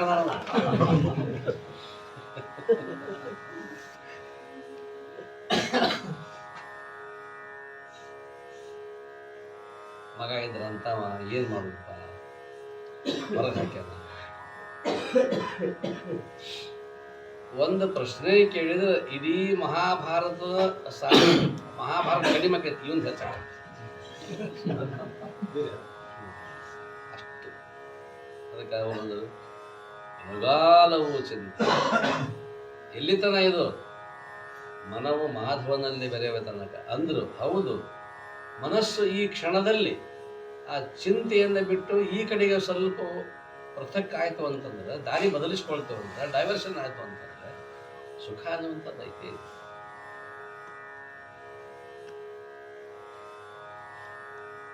ಪೂರ್ವ ದಿಕ್ಕಿಗೆ ಮುಖ ಮಾಡಿ ನಿಂತಿರ್ತಕ್ಕಂಥವನು ನಾನು ಪಶ್ಚಿಮ ದಿಕ್ಕಿಗೆ ಹೋಗ್ಬೇಕು, ಪಶ್ಚಿಮ ದಿಕ್ಕವನ್ನು ಮುಟ್ಟಬೇಕಂತ ತಿಳ್ಕೊಂಡು ಅಂತೇಳಿ ಎಷ್ಟು ದಿವಸ ನೀವು ಹಂಗ ತಿರುಗಾಡವ? ಭಾಳ ದೂರ ಇಲ್ಲ ಪಶ್ಚಿಮ ದಿಕ್ಕು. ಹಿಂಗೆ ನಿಂತೇನೆ ತಿರುಗಿ ಬಿಡು. ಅವ ಪಶ್ಚಿಮ ದಿಕ್ಕು ನೋಡಾಕ ಒಂದು ಸ್ವತಂತ್ರವಾಗಿರ್ತಕ್ಕಂಥ ಒಂದು ವಿಮಾನ ಖರೀದಿ ಮಾಡ್ಯಾನ. ಹೆಲಿಕಾಪ್ಟರ್ ಅಲ್ಲ, ವಿಮಾನನ ಖರೀದಿ ಮಾಡ್ಯಾನ. ಖರೀದಿ ಮಾಡಿ ಪಶ್ಚಿಮ ದಿಕ್ಕು ನೋಡ್ಬೇಕಂತ ಹೊಂಟಾನ. ಏನು ಬೇಡ ಪುಣ್ಯಾತ್ಮ, ಈ ಕಡೆ ಕಾಲು ಏನದಾವಲ್ಲ ಪಾದ ತಿರುಗಿಸಿ ಈ ಕಡೆ ಹೊರಡು ಇಲ್ಲೇ ಪಶ್ಚಿಮ. ಹಂಗ ನಂದು ಏನೋ ಒಂದು ಏನು ತುಳಸಿದಾಸನ ಮನಸ್ಸು ಹಂಗಾಯ್ತು. ಹೋಗ್ಯಾನ, ರಾತ್ರಿ ಹೋಗ್ಯಾನ, ಮಧ್ಯರಾತ್ರಿ ಮಳಿ ಸುರಿತೈತಿ, ಹೊಳಿ ತುಂಬಿ ಬಂದೈತಿ, ಅದರೊಳಗೆ ಹೋಗ್ಯಾನ. ಮನಿ ಮಾಳಿಗೆ ಮೇಲೆ ಹತ್ತಾಕತ್ತ ಅನ್ಸಿನಕ್ಕಿಲ್ಲ. ಹಬ್ಬಾವ್ ಇತ್ತು, ಹಬ್ಬಾವ್ ಜೋದು ಅದನ್ನ ಹಿಡ್ಕೊಂಡು ಮ್ಯಾಗೇನು ಹಾಕ್ ಅಂತ ತಿಳ್ಕೊಂಡು ಒಳಗೆ ಹೋಗ್ಕಾನ ಹೆಂಡತಿ ಅಂತಕ. ಅವಳು ಅಂದ್ಲು, ಇಷ್ಟು ಪ್ರಯತ್ನವನ್ನು ಭಗವಂತನಿಗಾಗಿ ಮಾಡಿದ್ರೆ ದೇವರ ಬೆಟ್ಟ ಹಾಕಿದ್ದಲ್ಲ ಅದು ನನಗೆ ಬದಲ.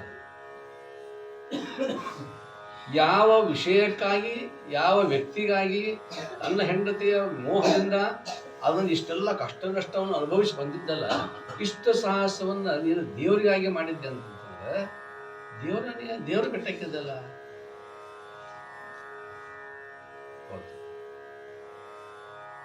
ಹೆಂಡತಿ ಎಷ್ಟು ಆಸೆ ಪಟ್ಟು ಬಂದಿದ್ದಲ್ಲ, ಬಹಳ ದೂರ ಇಲ್ಲ, ಪೂರ್ವ ಪಶ್ಚಿಮ ದಿಕ್ಕು ಬಹಳ ದೂರ ಇಲ್ಲ, ಹೊಳಿಸ್ಬಿಡ್ತು ನೋಡಿ, ಒಂದು ಮಾತು ಹೊಳಿಸ್ಬಿಡ್ತು. ಅಷ್ಟೇ ಮಾತಿನಿಂದ ಪರಿವರ್ತಿತನಾಗಿರ್ತಕ್ಕಂಥವನು ದೊಡ್ಡ ಸಂತನಾಗಿದ್ದ.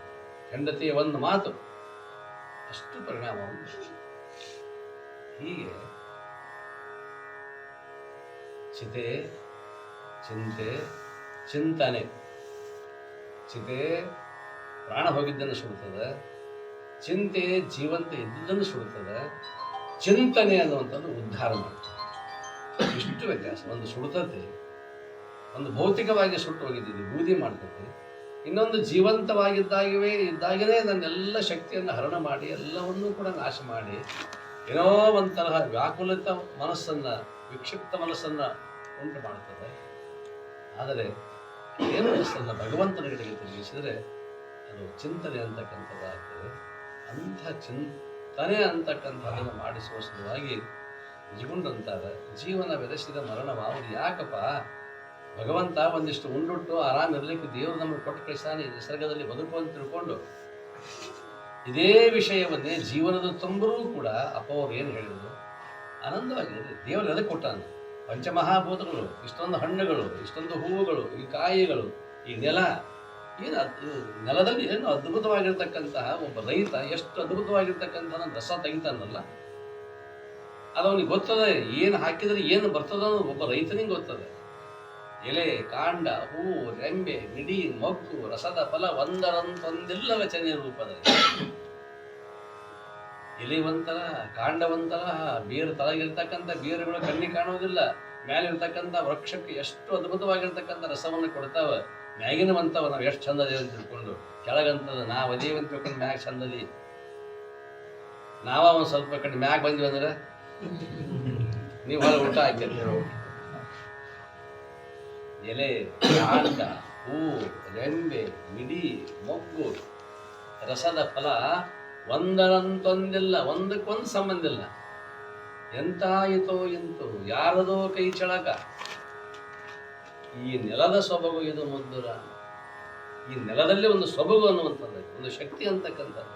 ಆ ಶಕ್ತಿಯನ್ನು ತುಂಬಿ ಕಾಂಡದಲ್ಲಿ ಒಂದು ತರಹ, ಎಲೆಯಲ್ಲಿ ಒಂದು ತರಹ ರುಚಿ, ಹೂವಿನಲ್ಲಿ ಒಂದು ತರಹ ರುಚಿ, ಮಿಡಿಯಲ್ಲಿ ಒಂದು ತರಹ, ಮೊಗ್ಗಿನಲ್ಲಿ ಒಂದು ತರಹ, ಆಮೇಲೆ ಆ ಕಾಯಿ ಪಕ್ವಾದ ನಂತರ ಬಾಡಿಗೆ ಬಂದಾಗ ಒಂಥರ ಹುಳಿ ಸಿಹಿ ಎರಡರ ಮಿಶ್ರಣ ಅಂತಕ್ಕಂಥದ್ದು.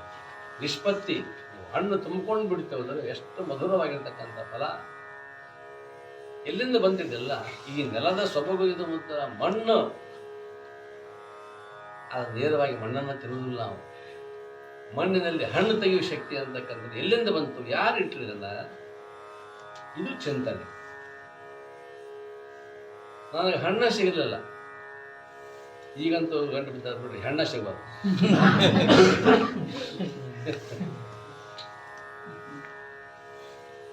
ಹಣ್ಣು ಹಣ್ಣು. ಅದಕ್ಕಾಗಿ ಈ ಒಂದು ಚಿಂತೆಯಿಂದ ದೂರ ಮಾಡುವ ಸಲುವಾಗಿ ಇದ್ದೂ ಸತ್ತಂಗ ಆಗಬಾರ್ದಪ್ಪ. ನಾವು ಸತ್ತೂ ಇರಬೇಕು. ಇದ್ದು ನಾವು ಜೀವನದಲ್ಲಿ ಏನ್ ಮಾಡೋದು? ಕುರಿಗಳು ಬೇಕಾದಷ್ಟು ಅದಾವುದು. ಏನು 1000 ಕುರಿ ಹಿಂಡ ಐತಿ, ತೊಗೊಂಡು ಏನ್ ಮಾಡೋದು? ಅದ್ರ ಮುಂದೊಂದು ಆಡೈತಿ, ಆಡ ಹೋದಲ್ಲಿ ಕುರಿ ಹೊಕ್ಕಾವು ನೋಡ್ಬೇಕಾದ್ರೆ. ಒಂದು ಆಡದ ಇರ್ತೈತಿ, ಇಲ್ಲ ಒಂದು ಆಕಳದ ಇರ್ತೈತಿ. ಅವು ಮುಂದೆ ಅದು ಕ್ಯಾಪ್ಟನ್ ಅವು ಅವು ಎಕಡೆ ಹೊಕ್ಕಾವಲ್ಲ ಮುಂದೆ. ಕುರಿ ಆಗ್ಬೇಕು, ಆಡು ಆಕಳ ಆಗ್ಬೇಕು, ಆಗ್ಬೇಕ್ರಿ. ಯಾರು ಆಗೋರು ಯಾರು? ಅದಕ್ಕಾಗಿ ನಮ್ಮಲ್ಲಿ ಇರ್ತಕ್ಕಂಥದ್ದು ನಾವು ಎಷ್ಟು ದಿವಸ ಬದುಕಿದೀವಿ ಅನ್ನುವಂಥದ್ದು ಮಹತ್ವದಲ್ಲ, ಹೇಗೆ ಬದುಕಿದೀವಿ ಅನ್ನುವಂಥದ್ದು ಮಹತ್ವ. ನಮ್ಮ ಬದುಕು ಸುಂದರವಾಗಬೇಕು. ಆ ಬದುಕನ್ನು ಸುಂದರಗೊಳಿಸಲಿಕ್ಕೆ ಅಪ್ಪ ಅವರು ಅವತಾರ ಆಗಿದೆ. ಈ ಬದುಕನ್ನು, ನಮ್ಮ ಬದುಕನ್ನು ಸುಂದರಗೊಳಿಸಿಕೊಳ್ಳಲಿಕ್ಕೆ ಎಷ್ಟು ಅವರಿಗೆ ನೂರು ಸಹಿಸಿ ನಗುತ್ತಲಿರುವ ಏನದು, ಎಷ್ಟು ನೋವುಗಳು, ಯಾವುದು ಒಂದು ದಿವಸವೂ ಸಹಿತ ನನಗೆ ಈ ರೀತಿಯಾಗಿರ್ತಕ್ಕಂಥ ನೋವು ಆಯಿತು, ಬಳಲಿಕೆ ಆಯಿತು ಅಂತ ತಿಳ್ಕೊಂಡು ಎಂದೂ ಕೂಡ ಮರಗಿದ್ದವರು. ಎಷ್ಟು ನೋವು ಆಕೈತೆ ಅಷ್ಟು ಆನಂದ ಆಕಿತ್ತವ್ರು. ಅದು ವಿಚಿತ್ರ. ನೋವು ಆದಷ್ಟು ಎಷ್ಟು ಯಾಕೆ ಆನಂದ ಹೆಂಗೆ ಆಕಿತ್ತು ಅಂದ್ರೆ 6 ತಿಂಗಳ ಕಾಲು ಮುರ್ಕೊಂಡು ತಾವು ಪಲ್ಲಂಗದಲ್ಲಿ ಮರ್ಕೊಂಡಿದ್ರು ಸಹಿತ ಗ್ರಂಥ ತೊಂಬರಿ ಇದನ್ನು ಚಾಲೂ ಮಾಡೋದು. ಆ ನೋವಿನ ಕಡೆ ಲಕ್ಷಣ ಇಲ್ಲ. ದೇಹ ಬಡೋದು ಒಂದು 10-12 ದಿವಸ ಐತಿ. ಆ 10-12 ದಿವಸದ ಅವಧಿಯೊಳಗೆ ಹೊರಗಡೆ ಮೆಸೇಜ್ ಏನಾಗಿತ್ತು ಅಂದ್ರೆ ಮರಣಾಂತಿಕ ಸ್ಥಿತಿಯಲ್ಲಿ ಇದ್ದಾರೆ ಅಪ್ಪ ಅವರು, ಕೊನೆ ಉಸಿರು ಎಳಿತಾ ಇದ್ದಾರೆ ಅಂತ ತಿಳ್ಕೊಂಡು ಅಂತ ಒಂದು ಸಂದೇಶ ಹೋಯಿತು ಮಾಧ್ಯಮದಲ್ಲಿ. ಎಲ್ಲ ಮಾಧ್ಯಮದವರು ಎಲ್ಲ ಟಿ ವಿಯವರು ಬಂದರು. ಹಿಂಗೆ ಬಂದಾರಪ್ಪ ಅಂತ ತಿಳ್ಕೊಂಡು ಆ ಕೂಡಿ ಹೇಳಿ ಸುದ್ದಿ ಗೊತ್ತಾಗ ಎಲ್ಲರೂ ಕೂಡಿ, ಎಲ್ಲರೂ ಅಧ್ಯಕ್ಷರು ಅವರು ಎಲ್ಲ ಕೂಡಿ, ಕಮಿಟಿಯವರೆಲ್ಲ ಕೂಡಿಕೊಂಡು ಒಂದೇನೋ ಲೇಖನ ಬರೋದು. ಅಪ್ಪ ಅವ್ರಿಗೆ ಏನೂ ಆಗಿಲ್ಲ, ಇದನ್ನು ಕೊಡಬೇಕು, ಮಾಧ್ಯಮದವ್ರಿಗೆ ಕೊಡಬೇಕು ಅಂತ ತಿಳ್ಕೊಂಡು ಅದನ್ನು ಬರೋದು. ಅದನ್ನು ಬರ್ಕೊಂಡು ಹೋಗಿ ಅಪ್ಪಗಳು ತೋರಿಸಿದ್ರು. ಅಲ್ಲೇ ಇದ್ದೀನಿ ಮುಂದೆ ಅಧ್ಯಕ್ಷರ ಕಾಯ ಕೊಟ್ಟು ಓದಿದರು. ಓದಿ ಹೊಳ್ಳೆ ಅವ್ರ ಕಾಯ ಕೊಡಲಿಲ್ಲ. ನಾನು 8 ತುಂಡು ಮಾಡಿದ್ರು. ಅದು ಪರ ಹರಿದು ಬಗದ್ರು. ಎಲ್ಲಿದಾರ ಅವರು ಅಂತ ಕೇಳಿದ್ರು. ಕೆಳಗದಾರ ಒಂದು 15-20 ಬಂದಿದ್ರು. ಎಲ್ಲ ಪೇಪರ್ದವ್ರು ಬಂದಿದ್ರು, ಟಿ ವಿಯವರು ಕರೀರ ಪ್ರಸಾದ ಮಾಡ್ತಾರೆ. ಪ್ರಸಾದ ಮಾಡಿಸಿ ಕರೀರ. ಇಲ್ಲ ನಾವು ದರ್ಶನ ತಗೋತೀವಿ. ಅವ್ರಿಗೆ ನೋಡ್ಬೇಕು ಇವ್ರನ್ನ, ಅಪ್ಪಗಳನ್ನ ಯಾವ ಸ್ಥಿತಿಯಾಗದಾರ ಅಂತ ಹೇಳ್ಕೊಂಡು ಅದನ್ನು ವರದಿ ಮಾಡೋರು. ಅವ್ರಿಗೆ ಕುತೂಹಲ. ಏನು ಕುತೂಹಲ ಅಂದ್ರೆ ಮೊಟ್ಟ ಮೊದಲನೇ ವರದಿ ನಾವು ಮಾಡ್ಬೇಕು, ನಾವು ಮಾಡ್ಬೇಕಂತ ಎಲ್ಲರೂ ವಸೂಲು ಹಚ್ಚಿ ಮ್ಯಾಗ ಬರೋರು. ಕಡೆಗೆ ನಾವು ಎಲ್ಲರೂ ವಿಚಾರ ಮಾಡಿದ್ವಿ. ಒಂದು ಕಂಡೀಷನ್, ಅಪ್ಪಗಳು ದರ್ಶನ ಮಾಡಿಸ್ತೇವೆ, ನಿಮ್ಮ ಕ್ಯಾಮರಾ ಮ್ಯಾಗ ತರಬೇಕು.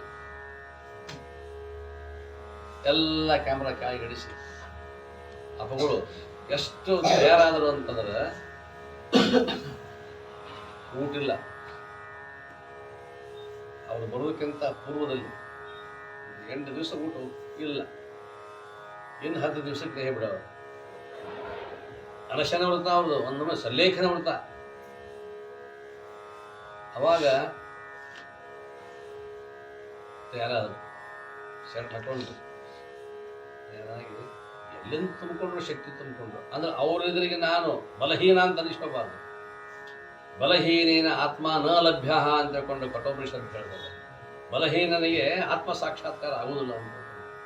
ಶರೀರ ದೃಷ್ಟಿಯಿಂದ ಎಲ್ಲ ಜರ್ಜರಿತರಾಗಿದ್ದರೂ ಕೂಡ ಒಂದು ಹನಿ ನೀರು ಕುಡಿಯಾಗ್ತಾ ಇರಲಿಲ್ಲ, ಒಂದು ತುತ್ತು ಪ್ರಸಾದ ತಗೊಳ್ಳಿಲ್ಲ, ಒಂದು ಗುಟ್ಟು ಗಂಜಿ ಕುಡಿಯಲಿಲ್ಲ.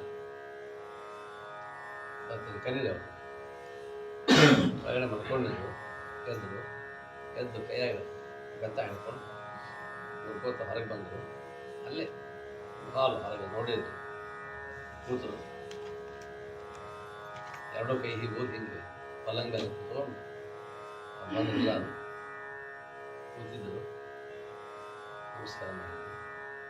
ಆರಾಮದಿರಲ್ಲಾರು ಧ್ವನಿ ಅವ್ರು ಅಗದಿ ಊಟ ಮಾಡಿ ಅಗದಿ ಶಿಸ್ತಿದ್ದಾಗ ಹಂಗೆ ಧ್ವನಿ ಇರ್ಲಿಕ್ಕಿಲ್ಲ, ಅಷ್ಟು ಧ್ವನಿ. ಎಲ್ಲರೂ ಆರಾಮದಿರಲ್ಲ.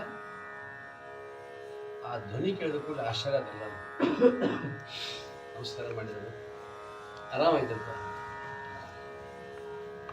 ಏನು ವಿಶೇಷ ನಿಮ್ಮೆಲ್ಲರದು? ಎಲ್ಲ ನಿಮ್ಮ ವೃತ್ತಿಯವರು ಏನಿದ್ದೀರಿ, ಮಾಧ್ಯಮದ ವೃತ್ತಿಯವರು ಚೆನ್ನಾಗೆಲ್ಲ ನೀವಿದ್ದರಲ್ಲ ಜಗತ್ತು ಅಂತಾರೆ ಅವ್ರಿಗೆ.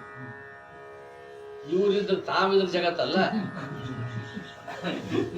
ನೀವಿದ್ದರಲ್ಲ ಜಗತ್ತು. ಸಾಕ್ಷಾತ್ಕಾರ ಮಾಡೋರು ನೀವಲ್ಲ ಅಂತಾರೆ. ಆತ್ಮ ಸಾಕ್ಷಾತ್ಕಾರ ಅಲ್ಲ, ಇದ್ದದ್ದು ಇಲ್ಲೋದು ಕೂಡ ಅವಾಗ ಇಲ್ಲಪ್ಪ ತಮ್ಮಂದು ನಮ್ದು ಏನು ಅವ್ರು ಶಣೆ ವಾಚದ ಸಂತೋಷ ಆಯ್ತು. ಆರಾಮದೇನೆ ಅದು ಆರಾಮ ಪ್ರಸಾದ ಮಾಡ್ತೀರಿ ಐದಿ ಕಣ್ತುಂಬ ಎಲ್ಲರೂ ನೋಡಿ ಭಾವ ತುಂಬಿ ಮಾತಾಡಿ ಹಿಂಗೆ ಅನಿಸ್ಬಿಡುತ್ತೆ ಮಾಧ್ಯಮದವ್ರಿಗೆ ಹೊರಗಡೆ ಏನು ಸುಳ್ಳು ಮಾತಾಡಕತ್ತಾರ ಒಮ್ಮರ ಹಂಗಾಗಿದ್ದು ತಿಳ್ಕೊಂಡು ಅಪ್ಕೊಂಡಿದ್ರೆ ಶಿಸ್ತಾದಾರಲ್ಲ ಏನೂ ಆಗೇ ಇಲ್ಲ ಅವ್ರಿಗೆ ನಾವೇನು ಅನಿಸ್ಬೇಕು ಅವ್ರಿಗೆ ಅಷ್ಟು ಮಾಡಿ ಮಾಡಿ ಅಜ್ಜವ್ರ ಈಗ ಅವ್ರಿಗೆ ಏನೇನು ಊಟ ಮಾಡಿಸೋದು ಅಧ್ಯಕ್ಷರನ್ನು ಕೇಳಿದ್ರು 5 ರೂಪಾಯಿ ಎಲ್ಲ ಆಗಿದೆ ಏನೈತಿ ಎಲ್ಲ ಆಯ್ತು ಅಂದ್ರೆ ಏನಾಯ್ತು ಉಪ್ಪಿಟ್ಟು ಐತಿ ಯಾವ್ದಾಯ್ತು ನಾ ಹೇಳಿದ್ನಿ ಇಟಾರಿ ಅವ್ರಿಗೆ ಸಮಾಧಾನ ಆಗೋಲ್ಲ ಅಪ್ಪಗಳಿಗೆ ತಿಳ್ಕೊಂಡು ಇಲ್ಲಪ್ಪ ಸಜ್ಜಿ ರೊಟ್ಟಿ ಮೊಸರು ಹುಳ್ಬಾನ ಅಕ್ಕಿ ಹಿಂಡಿ ಶೇಂಗಾ ಹಿಂಡಿ ಮತ್ತು ಶೇಂಗಾದ ಹೋಳ್ಗಿ ಹಿಂಗೆಲ್ಲ ಅದಾವು. ತಪ್ಪ ಹೊಡೆದು ನೀವು ಮತ್ತು ಏನು ಉಣ್ತೀರಿ ನಿಮ್ಗೇನು ಬೇಕೀಗ ಇಲ್ಲೇನಪ್ಪ ಪ್ರಸಾದ ಅದೇ ನಮ್ಗೆ ಅಮೃತ ಇಲ್ಲಿ ಏನಿದ್ರು ನಮ್ಗೆ ಅಮೃತ ಅಂದ್ರೆ ಅವರು ಖುಷಿಯಾಗಿ ಮಾಡಿದ್ರು ಹೊರದು ಹಾಕಿದ್ರಲ್ಲ ಅವ್ರ ಕಾಲ ಹಾಡಿ ಅಂದ್ರೆ ಧೀರ ತತ್ರ ನ ಮುಯ್ಯತಿ ಆತ್ಮ ಸಾಕ್ಷಾತ್ಕಾರ ಮಾಡಿಕೊಂಡಿರ್ತಕ್ಕಂಥ ಒಬ್ಬ ಆತ್ಮಜ್ಞಾನಿ ಎಂದೂ ಈ ಶರೀರದಕ್ಕೆ ಎಂದೂ ಚಿಂತೆ ಮಾಡಿ ಅಷ್ಟು ಅದ್ಭುತವಾಗಿರ್ತಕ್ಕಂಥ ದಿವ್ಯ ಶಕ್ತಿ ಅವರದಾಗಿರ್ತದೆ. ಮಲ್ಲಿಕಾರ್ಜುನಪ್ಪ ಅವರು ದೇಹ ಹೊಡೆದಿತ್ತು ಬಾಯಿ ಇರಲಿಲ್ಲ ಅದು ಜ್ಞಾನ ಇತ್ತು. ಅದರ ಆ ಜ್ಞಾನದಿಂದಾಗಿ ಸ್ವಲ್ಪ ಕದಲು ಮಾತಾಡ್ತಿದ್ರು ಸಹಿತ ಯಾರಾದ್ರು ಬಂದರು ಅಂತಂದ್ರೆ ಬಲಗೈ ಹೇಳ್ತಿದ್ದಿಲ್ಲ ಎಲ್ಲ ಗೊತ್ತಾಗಿತ್ತಲ್ಲ ಎಡಗೈ ಹೀಗೆ ತಗೊಂಡು ಸಾಧನ ಮಾಡಿ ಸಾಯಂಕಾಲ 6 ಗಂಟೆ ಆದ ಕೂಡಲೇ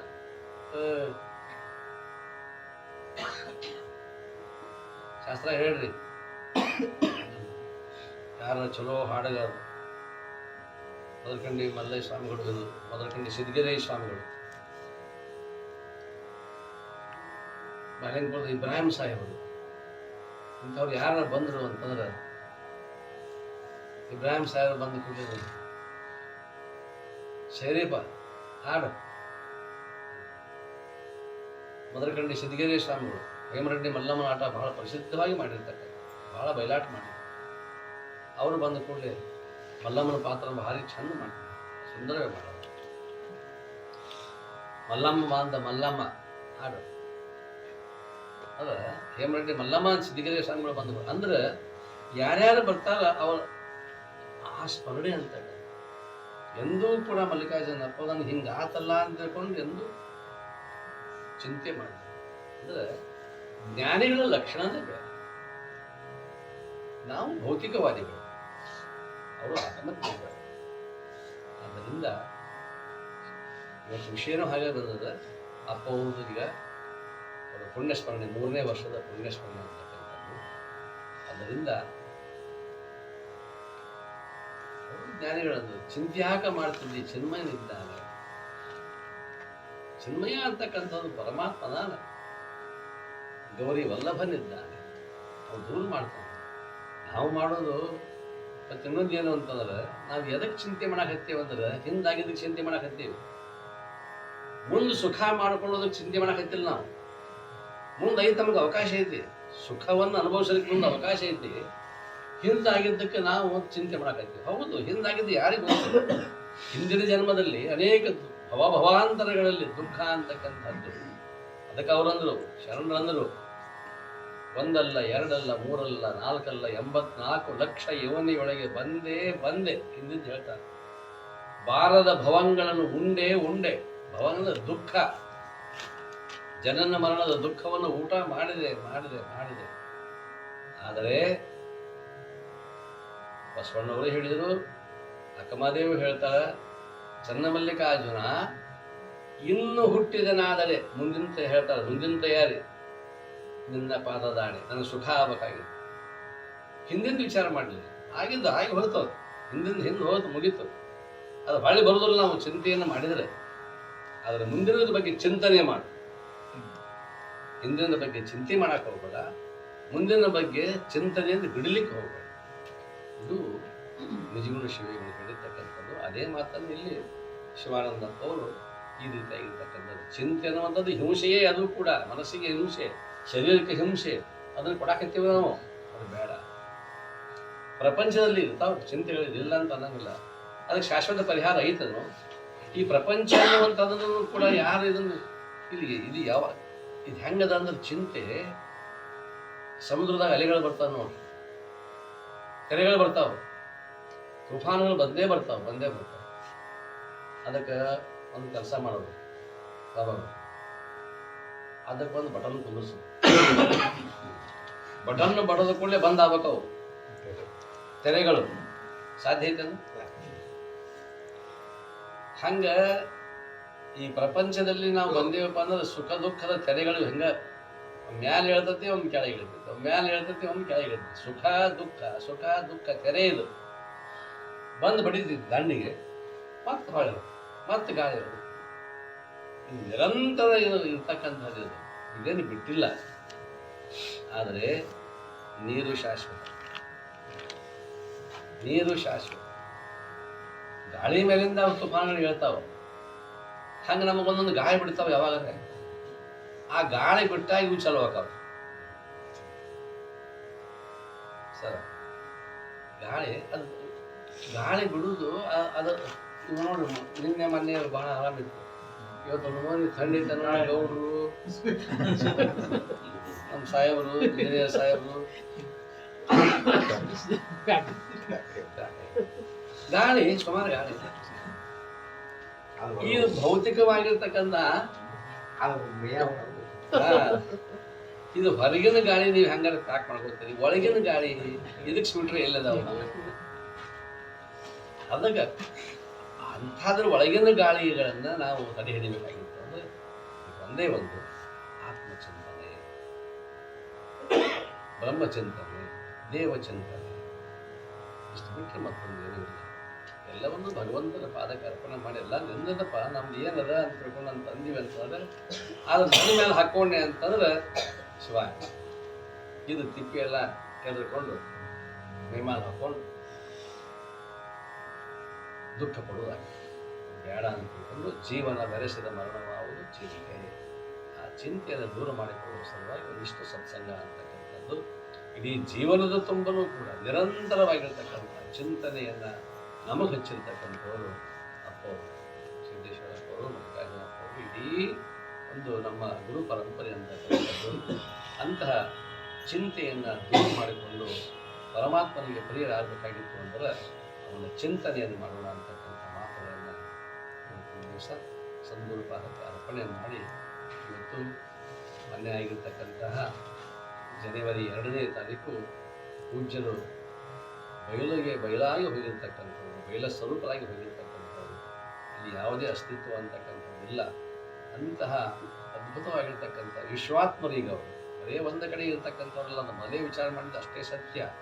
ಒಂದು ಕಡೆ ನಾವು ಮಣ್ಣು ಮಾಡಿದ್ವಿ ಅಂದ್ರೆ ಒಂದು ಗದ್ದಿಗೆ ಮಾಡ್ತೀವಿ, ಒಂದು ಮೂರ್ತಿ ಇಡ್ತೀವಿ, ಅಲ್ಲಿ ಅದಾರ ನಾವು ಇರೋದು ಮ್ಯಾಗ ಒಂದು ಮೂರ್ತಿ ಅಷ್ಟೇ, ಏನೂ ಇರ್ಲಿಕ್ಕೆ ಸಾಧ್ಯ ಇಲ್ಲ.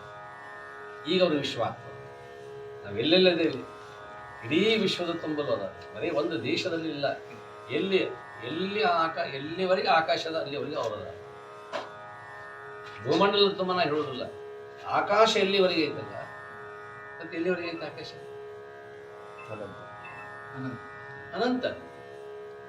ಅನಂತವಾಗಿರ್ತಕ್ಕಂಥ. ಹಾಗೆ ಅವರು ಅನಂತ, ಅಂತವೇ ಅಂತಹ ಅಪ್ಪ ಅವರ ಜೀವನ ನಮ್ಮೆಲ್ಲರಿಗೂ ಕೂಡ ಬಹಳಷ್ಟು ಮಾರ್ಗದರ್ಶಕವಾಗಿರ್ತಕ್ಕಂಥದ್ದು. ನಮಗಾಗಿ ಬಂದವರು ಅವರು, ಅವರಿಗಾಗಿ ಬಂದವರಲ್ಲ, ನಮಗಾಗಿ ಬಂದವರು. ಅಂಥವರ ಒಂದು ಆತ್ಮಚೈತನ್ಯ ಶಕ್ತಿ ನಮ್ಮೆಲ್ಲರಿಗೂ ಕೂಡ ಹಿಂದೆ ಕೆಲಸ ಮಾಡಲಿ ಅಂತ ಬಯಸಿ ಇಷ್ಟು ಮಾತುಗಳನ್ನು ಅವರ ಪಾದಕಾರ್ಪಣೆ ಮಾಡಿ ಇವತ್ತಿನ ಕಾರ್ಯಕ್ರಮ ಮಂಗಲ ಮಾಡೋಣ. ಜಯ ಮಂಗಳಂ, ಜಯ ನಮಃ ಪಾರ್ವತಿ ಶಿವಾಯ ನಮಃ ಓಂ, ಶಿವಾಯ ನಮಃ ಓಂ, ಶಿವಾಯ ನಮಃ ಓಂ, ಶಿವಾಯ ನಮಃ ಓಂ, ಶಿವಾಯ ನಮಃ ಓಂ, ಶಿವಾಯ ನಮಃ ಓಂ, ಶಿವಾಯ ನಮಃ ಓಂ, ಶಿವಾಯ ನಮಃ ಓಂ,